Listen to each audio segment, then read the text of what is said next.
Welcome back, you guys. I'm Tassie, and this is my Shaman Memoirs channel. It has been a whole year, and I keep saying things in this room. So it has been a whole year, you guys, since I last uploaded onto YouTube. I am finally coming back. Alright, so I just want to give you guys an update in this video. Really, all the crazy stuff that's happened this year, ghostly-wise, for me.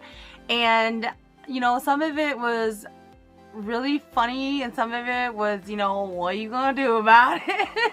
Really briefly, we're gonna talk about the elephant in the room, my crazy makeup. So, on my other channel, I actually came back by doing a makeup tutorial on the Jeffree Star Jawbreaker palette.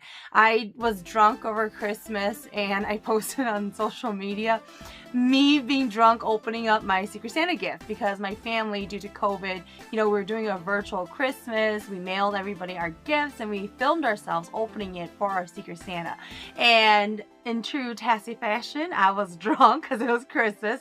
It was like 12:30 in the morning, and people loved the palette though, so they wanted a real review with the brushes.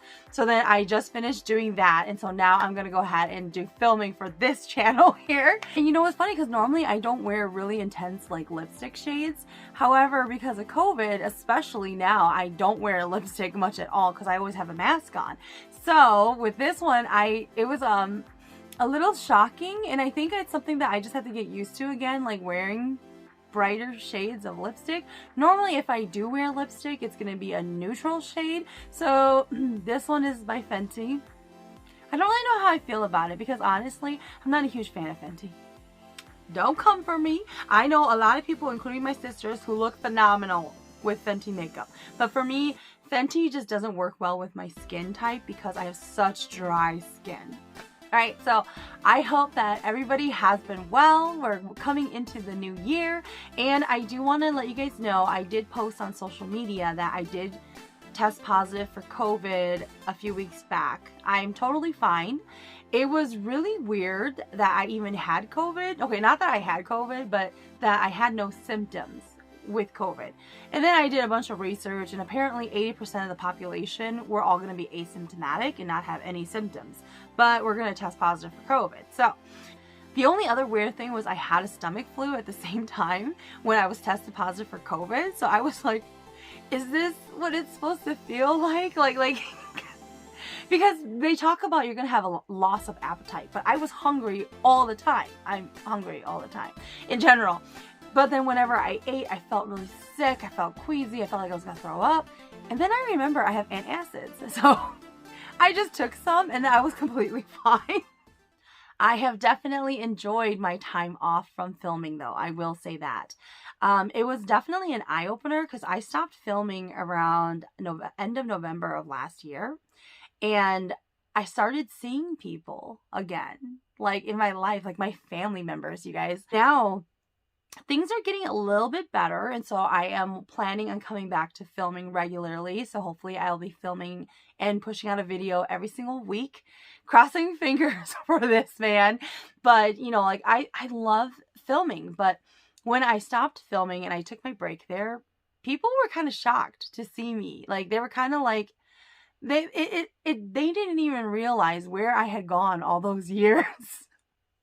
Because they were like, literally my brother, who we are really close, he was like, I was over at his house one day, and he was like, Tassie, like, how come you don't come around? Like, I haven't seen you in forever.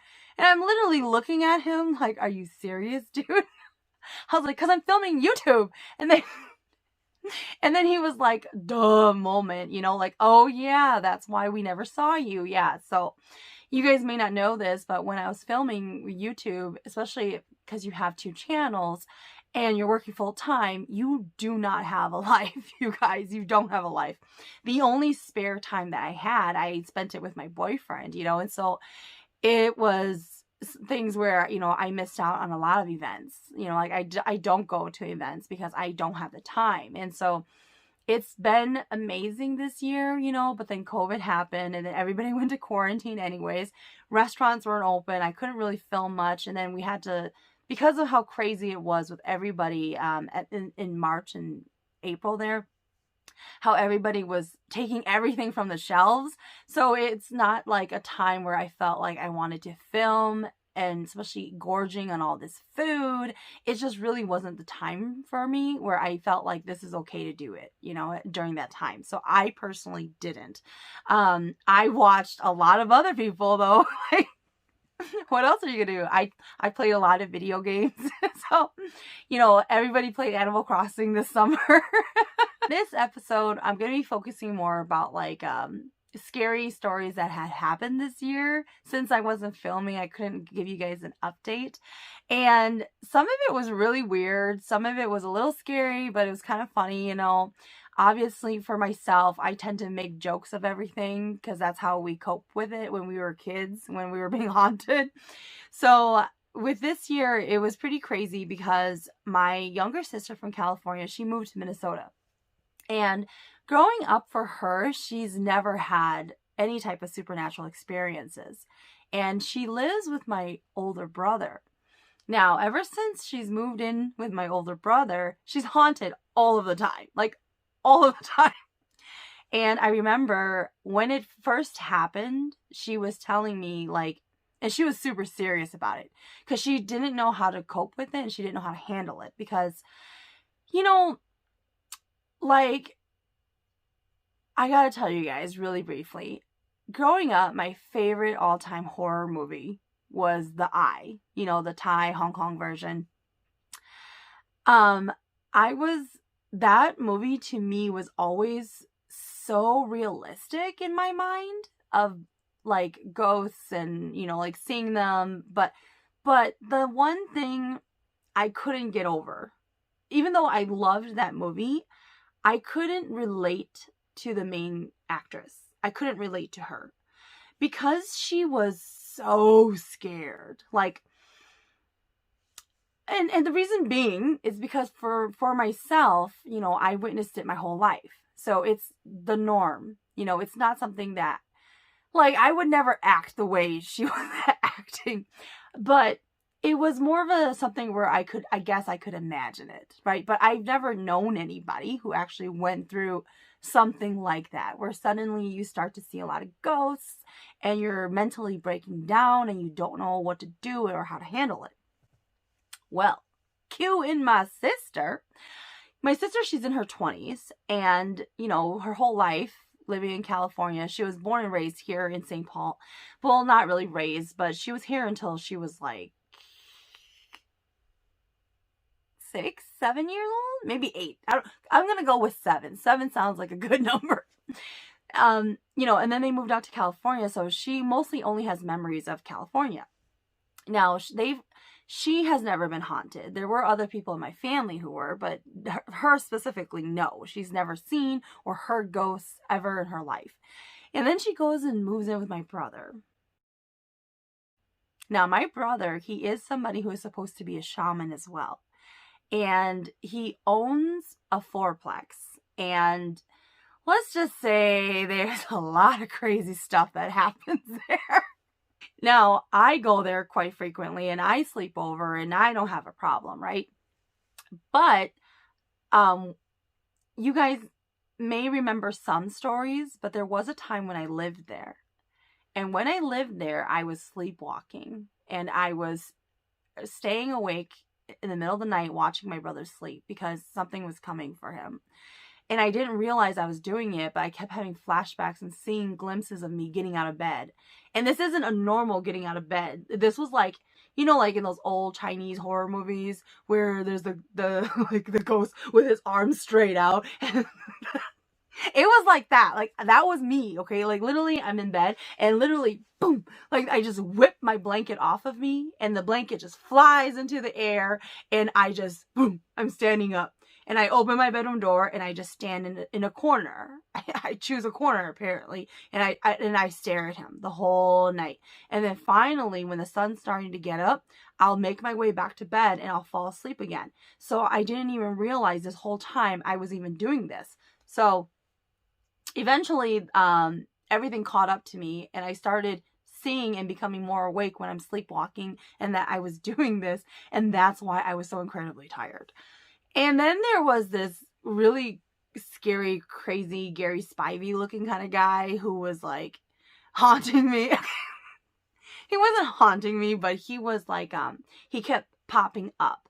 And cause like sometimes when I'm sleeping, I sleep with my eyes open. Y'all are probably like, she crazy. I don't ever want to sleep around her. But like, I'll sleep with my eyes open a lot when there's a ghost around. But I don't know I'm doing it. Obviously, I go to bed with my eyes closed. And then when I start to become aware that my eyes are open, I'm starting to focus with the things around me. And that's when the ghost will realize I'm looking back at him and I'm awake now. And then it would like jump right at me. So, you know, I had a lot of those kind of experiences when I lived there. Well, anyways, enter in my sister. So with my sister, there was this little girl that first started to haunt her. No. There were a couple of instances where she kept seeing and hearing a guy's voice, a man, around the apartment, and he kept talking and saying her name and like shouting her name at times. When she goes to work, she'll hear him say her name all the time. And when she comes to sleep over at my place, he doesn't come. However, as far as like hearing a voice, but what happens is when she falls asleep, he tries to come through her dreams because I'm around. So he tries to go through her dreams, but she never hears him at my house. And so, you know, there was that. We got rid of that. And so, and then all of a sudden she starts seeing this little girl who's following her around, and she'll like be sleeping and she'll hear it calling her name. And then when she was showering, she showers with the speaker on really loud, and she listens to music on purpose, I swear. But she does this, but then through that she'll hear, and she was like talking to herself to calm herself down while she was showering. She was like, it's okay, you know, I'm gonna go to bed tonight, because I left, and then this was the night it happened. And she was like, it's okay, I'm going to go to bed tonight. Everything's going to be fine. Like, I'm not going to hear things. I'm not going to see anything. And then she hears a little girl in the bathroom with her go, and so she flips out. Like, she says she has never dried herself off so fast. She was still soaking wet. She threw her clothes on, runs out of there, and runs into my brother's bedroom. And is like, are you guys still awake? And so like she slept with my brother's girlfriend, and my brother had to go sleep in her bed. And, you know, like she just can't sleep at night. And she literally was like telling me one day, because like for me, how I take it as, this is how you just deal with it. You know, it's normal. It's part of life. You know, like I don't see the big issue here. But then she literally was like so dead serious when she said this to me one day. And that's when I realized, oh my God, she is the girl from the eye. But I never saw it. I never realized she was the girl from the eye, because she was telling me like she's going crazy. Like she knows now why people go crazy when they see ghosts and they hear things. Like she can't take it anymore. And I was like, hold up. Like, it's not that serious. But for her, it really was that serious. And I guess I never saw it from that view of somebody, you know, going crazy and somebody not being able to handle it. The little girl, I slept over. It was like a weekend. The week passes and I come over and I sleep over. And the little girl, you know, like obviously I'm drinking. And I go to bed. And then the little girl, she comes to me while I'm sleeping. And I'm like, in true Tassie fashion, okay, you guys might think that, you know, like I'm probably going to save everybody. No, okay? Not until I absolutely have to, all right? I will run away and ignore it first. So literally, I'm sleeping there. And the little girl comes, and she comes into the center of the bed. And I'm actually sleeping with my sister.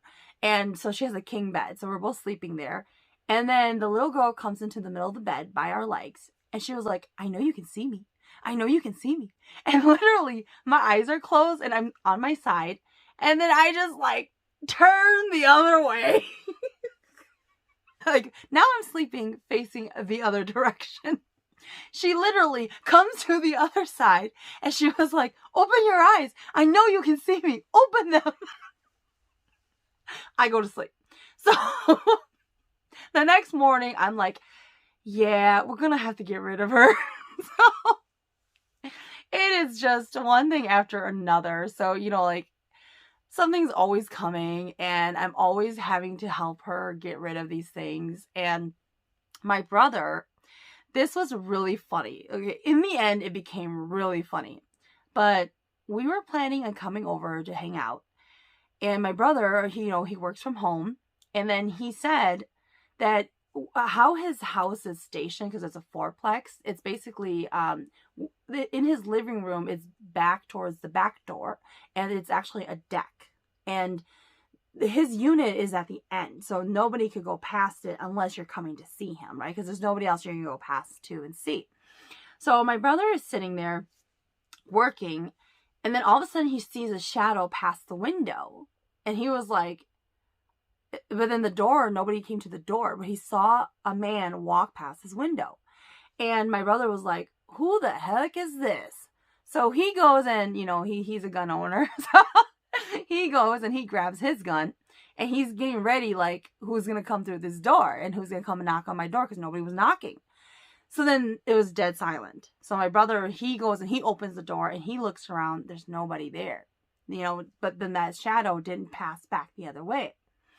So, let me just also give you a premise of this. Prior to that, we had sprayed breast milk all around the apartment, but we did not spray it. Okay, I wasn't even there when it happened. Okay, this is what they did. And then, but they did not spray the door entrances, okay? So later that night, my younger sister, she comes home and she's hanging out with my brother. My brother's telling her about the incident with the shadow at the window. And then I'm coming over. So I come over and I walk past the window and my sister's face dies because she saw the shadow right as my brother had finished telling her the story about the shadow man who walked past the window. And so, and then I knock on the door and then my brother was like, oh, it's just Tassie. And then she was like so relieved, but my brother was scared because he saw her face. Because my brother was looking at her face and she saw me passing the window, but it's closed, like with just like little blinds, but you can see a shadow passing. So she thought the shadow came back. But like she was ready to just die right then and there when that happened. So I had gone to the grocery store because we were cooking dinner. And I go into the house and I remember I was holding a can of rambutans. Because I was telling my family how I love rambutans and how we can eat this later, right? And I remember I'm holding the jar of the rambutan and I'm talking to my brothers in them. And then I see a shadow. And you know how I just told y'all, I will run and ditch you until I have to face it. So in that moment, that was a I have to face it moment, okay? Because I saw the shadow now. And everybody was in a good mood. They were all not paying attention. I had that jar and I was ready to throw it through the window. And then it was the neighbor. So, you know, it was just the neighbor. And we were like, we were just done. We were like done with the shadow, man. Like, now, the scary incident with the shadow man, though. So if you want to know how it ended, basically, because they had only sprayed the breast milk in the apartment, they did not spray the actual doors. This entity kept trying to come into the house. And what happened was, all right, so what some of you guys don't know is that I smoke cigarettes. I know. It's a terrible habit, but trust me, I'm a better person because I'm a smoker. I've tried quitting before, and it was some of the worst moments of my life when I tried quitting. And this is what I allude to sometimes in my videos about how shamans were not allowed to do drugs and were not allowed to drink. Well, this shaman is a smoker. So I had to bargain with my spirit guides to let me smoke, because once I became a shaman and I was smoking, I felt like I was going to throw up every single time. And now that I'm no longer actively practicing for the general public, when I do something for my family because they are running into a spiritual problem and they need help, and I swear to God, it always happens after I have had the tiniest amount of alcohol. Alcohol is the one thing they don't like to bargain with me on. So I swear to God, I'll be over and hanging out, and then some crazy spiritual stuff will happen while I'm there. And I've already had a glass of wine, or I've already had a couple shots of alcohol. And then they'll ask me to help get rid of it. And I'm just like, come on. Because what happens, as soon as I start to hungawa, I'm just like I'm like, they're trying to make me throw up because they want that alcohol out of me. And the whole thing behind the hungo and with me having alcohol and everything is that they are coming through me. They're in me. And so that is in them. And they find it absolutely disgusting. So yes, now you know. So what happened? The whole ending and of the spirit thing. Trying to get through the front door. So it was late at night. And I'm the only smoker. Okay, like nobody smokes. So it's late at night and I'm going out to have a cigarette. So I go out there and I see him standing at the end and the light's not turning on. So it's a sensor light. But the light was not turning on and he was standing there staring at me. And I'm like, you know what? I'm going to smoke anyways. I'm just going to have my cigarette and go back inside. I can't see you. So I light up my cigarette. I'm smoking. He's watching me the whole time. And I'm like, go ahead, keep watching. And then as soon as I'm done smoking and I kill my bud, I turn around to open the front door and it gets stuck. And then I see him lurch towards me. He starts running towards me. And oh my God, I can count on one hand how many times I've ever done this. I just screamed bloody murder. And I freaking forced that screen door open and I busted through the house. And I slammed that door shut, man. Oh my God. He literally lurched towards me and started running. And I'm just like, no, this is not happening. I ended up this time spraying the breast milk all up and down on all their doors. And he has not come back since. So, that's the story. You know, like, it's been insanity with like just little things. But the thing is, okay, you know what? I'm saying it's little things. But I've learned through my sister, for normal people who don't go through these things, it's not normal. It's not okay. They don't get over it. The best advice I could give her, and I don't even know if it was great advice, but I think it really helped her because afterwards she started to kind of develop what I have, which is basically an annoyance. When you start to get over your fear of it and you start to just become angry and annoyed, it will help you so much. Because I told her, realistically, unless it's a really bad demon, it can't kill you. It can't. It can just really scare you. But, you know, she asked me, how do you know when it's a really bad demon? You know, that part you kind of have to figure out as you go. But essentially, I told her, you know, it's not going to... You can tell when something is trying to possess you.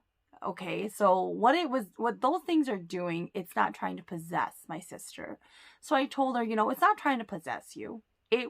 It can't, it's not strong enough to physically kill you, you know, but it loves to play games, and any way it can get your attention, the longer it is, the more stronger they become, and the stronger their attachment and hold on you is.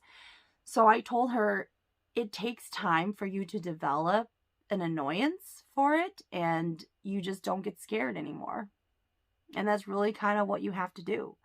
It's perhaps now I'm saying that it's easier said than done for people, because I had never witnessed somebody who I think is a very strong individual and has gone through a lot of things in their life really start to break down over ghosts, you know, because that's so normal to me. So that's like nothing, you know, like, but when I can't put myself in the other person's shoes, and I guess I'm learning and I'm growing too, you guys. It's 2020. But definitely I know she's still a major chicken shit. So when it starts to get dark, I cannot talk about any spiritual stuff. And she hates it when I've been drinking, because it's all over my expressions. And she will beg for somebody to sleep in her bed with her, or she will sleep in their bed and they switch beds. Like, I know my brother has slept on her bed many occasions.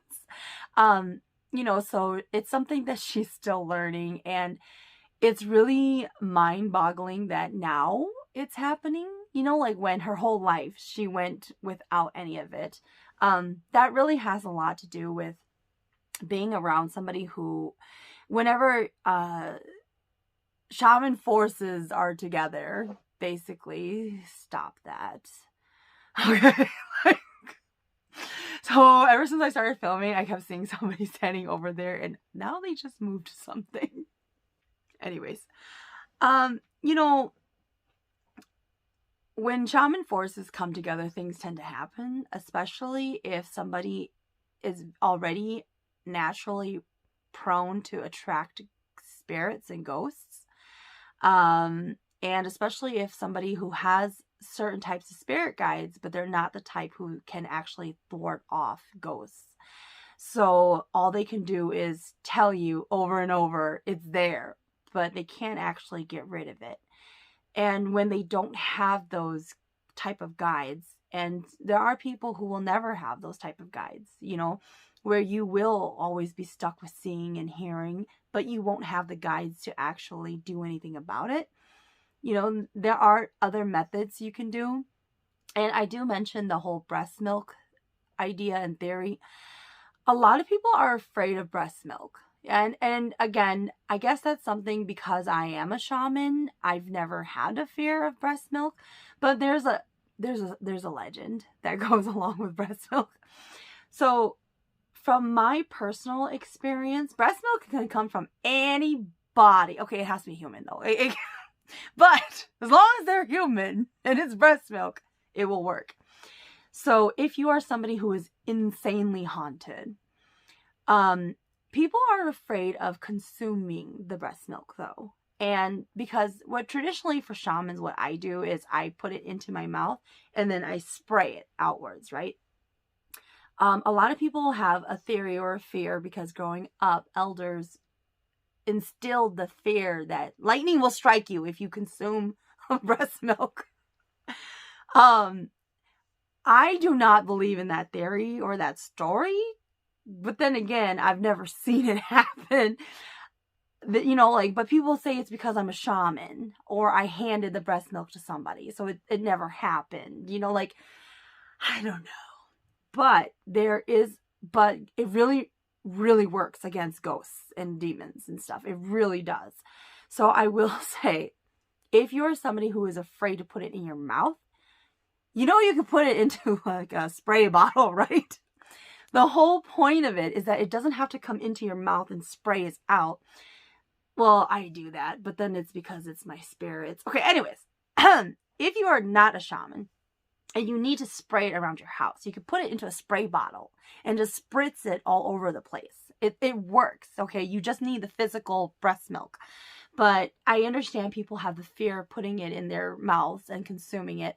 But a lot of Hmong people do consume the breast milk if a shaman hands it to them. Because if I think about it, that's the only time I've ever, had breast milk in my life.